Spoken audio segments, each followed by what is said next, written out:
আসসালামু আলাইকুম গাইস, টাকা পয়সা কাগজের ভাই বেরাদার রক্তের চলে আসলাম আপনাদের মাঝে আরেকটি সুন্দর ভিডিও নিয়ে।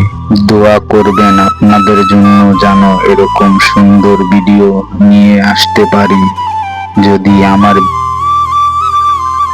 সেটাও জানাবেন কমেন্টের মাধ্যমে, তাহলে আমি আমাকে শুধরে নেওয়ার চেষ্টা করব। কারণ আপনাদের বোর করার ইচ্ছে নেই, আপনাদের একটি সুন্দর ভিডিও উপহার দেওয়ার চেষ্টা করি। সেখানে যদি আপনারা বোর হন তাহলে এটা আমার বড় ব্যর্থতা। চেষ্টা করব আপনাদের মাঝে সুন্দর সুন্দর ভিডিও নিয়ে আসার। তার জন্য যতটুকু পরিশ্রম করা উচিত সেটা করব, একটুও পিছপাও হব না।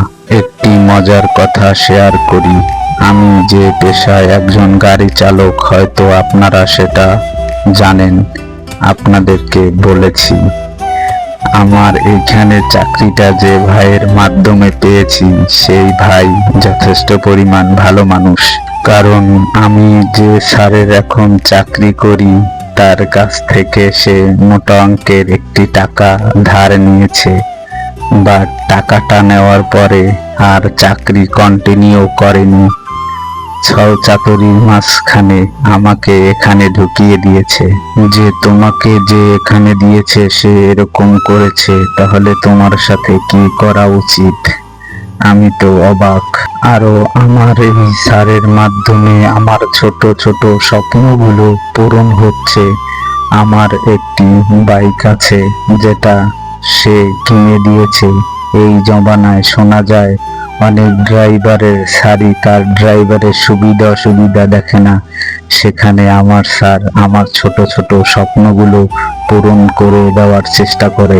তাই আমার বক্তব্য, ভালো মনের মানুষের সাথে ভালো আচরণ করা উচিত। কখনো আপনার স্বার্থের জন্য ভালো মনের মানুষের মনে কষ্ট দিলে দেখা যাবে যে সে কখনোই আর কারো উপকার করার চেষ্টা করবে না। কারণ প্রতারিত হওয়ার চেয়ে না করা